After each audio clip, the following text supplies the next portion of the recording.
the year would have been between 1985, 1986, 1987.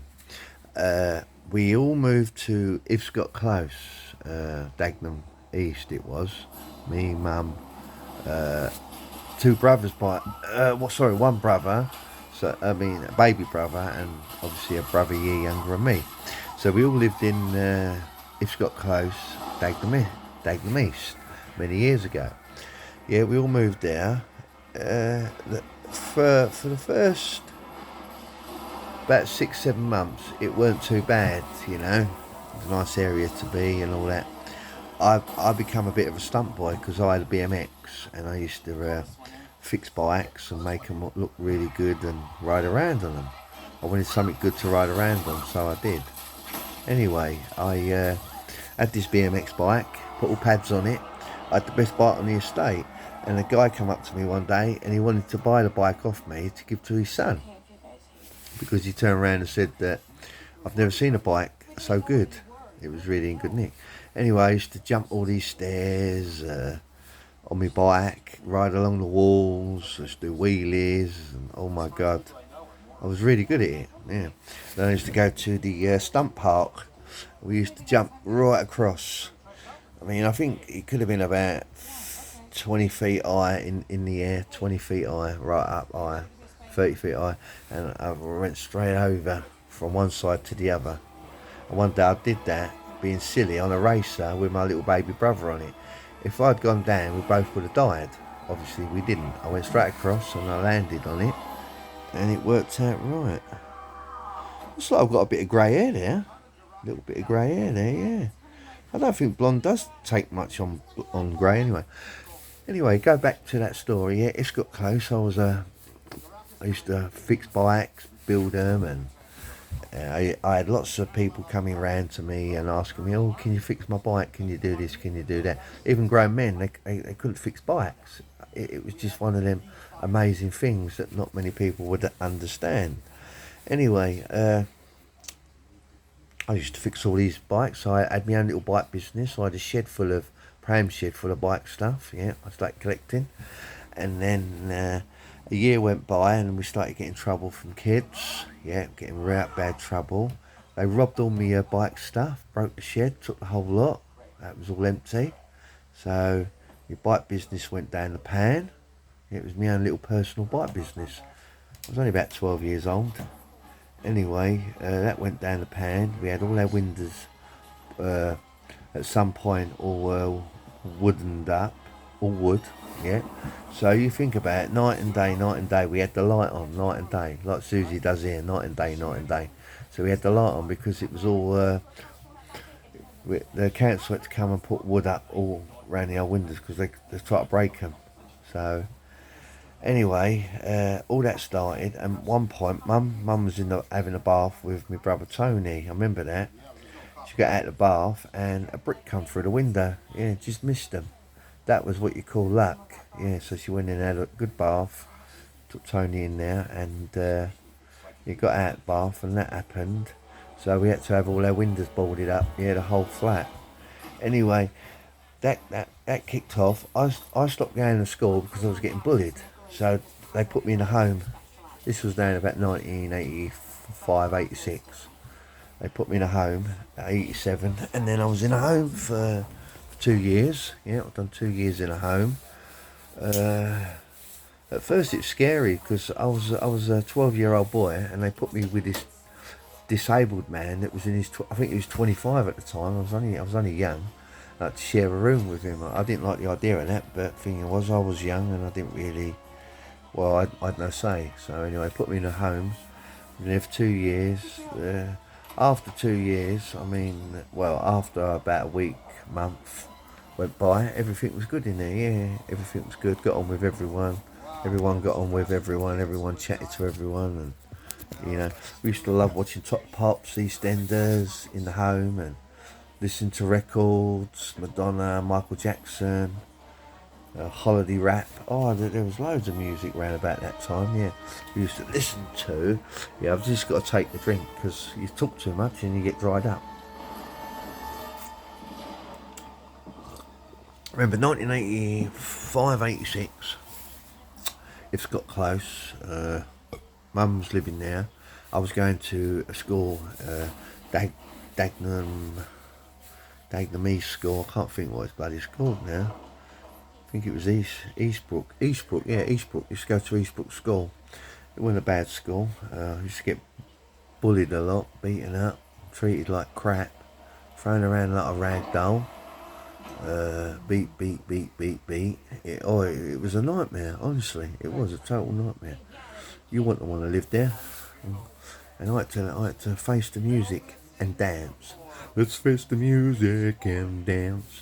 Yep, 1985, 86.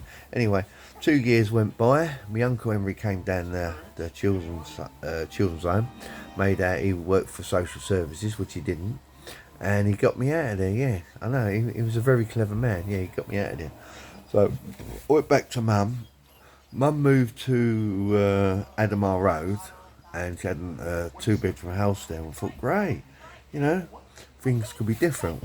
We went from one hell flat where kids were smashing the house up, the flat up, and giving us a load of grief and wouldn't leave us alone. And my brother Terry would stand at the window dancing around, sticking his fingers like la-di-da-di-da, la-di-da-di-da, you know what I mean, trying to be the big man. And then they started smashing the windows and shit, all because of that, yeah. So they smashed all the windows up, ruined it all, the whole flat. Got a baby brother at the time. And then at 1987 we all moved to Admor Road. We'd had enough. We'd only been there for a couple of months, and then gangs of kids, started coming round, throwing things at the house, spitting at the door,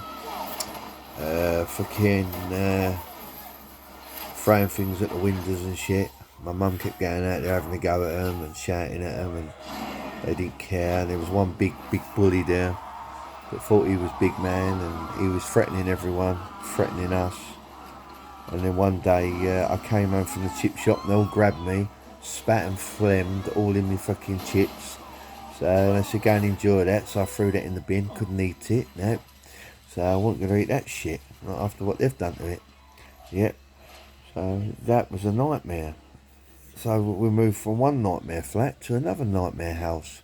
And these kids were absolutely nightmares. Kicking our door in.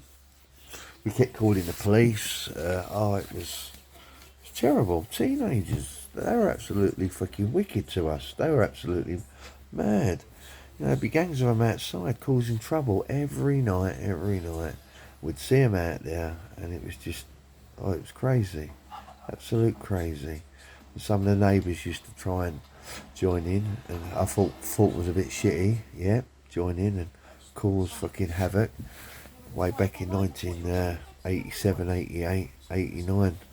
That was from 87, 88, 89. We lived at Admor Rd Dagenham Essex. Yeah, it was, again, nothing but trouble. Anyway, by 1989 I turned 16, and then I thought it's time to give them kids some of their medicine back. So I decided to get revenge on all of them. And I went after them one by one. And I didn't give a root. I thought they've actually treated us real bad, the family bad. They had no need to treat us like that. My younger brother was put into a home anyway, so it was just me and my mum there, and the other 2 little baby brothers for a while, just the 3 of us and mum. And I had to try and be the man of the house and that, and look after her and stuff like that. It was just a mental area. The place was fucking, the area was bad anyway, with kids causing trouble and threatening us, trying to hurt us. And I got beat up a few times. I got smacked around like a rag doll and hurt and shit, which was really horrible. I hated it, but these are the things you've got to put up with. You can't do nothing about it. So yeah, for 3 years, it was a nightmare. Yep, fighting and all that. But like I said, 1989, I decided to get revenge. The leader was on the corner. His name was Stephen, and he was a little fucker. He used to cause trouble with this gang.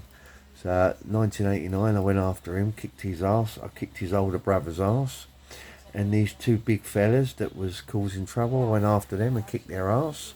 I thought, it's time for revenge. And then nobody would start on me. I became this powerful guy that just decided that I wasn't going to take no more crap from no one. It was time to fight back. I'd been bullied all my life until I was 16, and I thought, right, that's it. I'm gonna sort this out. So I went round on a rampage, sorted all the kids out, all had to be sorted one by one, and yeah, it was good. It was good. Just gonna pause for a minute, have a drink. So yeah, we had a good 3 years there. Shame about the monster kids trying to wreck our house and break in. Neighbours didn't really give two hoots. We had some nice neighbours next door, but they didn't want to get involved because the kids would have probably done it to them, no doubt. So, you know what I mean? They would have caused trouble then and all this crap. So, which wouldn't have been good. But yeah, that was Admor Rd, 1985 to 1987 to 1989. Sorry, I meant to say 19. And yeah, as I said, the house was nice. Stepfather used to come around now and again, sit in the garden, have a few drinks and that. Used to have a good time. Just go to the pub and that, just to get away from all that crap. Yeah, it was good. You know what I mean? But just a shame that we had two places and they treated us really bad, and it just wasn't a good thing. You know what I mean? For people to treat somebody like that, really, it ain't good. You know what I mean? So I was in a home, Foxland. Then we moved to Ibscott Close. We had nothing but trouble there. We had to have all our place boarded up. Then we moved to fucking Admor Rd, and then we had more trouble with kids, and it doesn't stop. So, but in 1989 it all stopped. That was the end of that. Right, go off telling the cutting off. Have a nice day.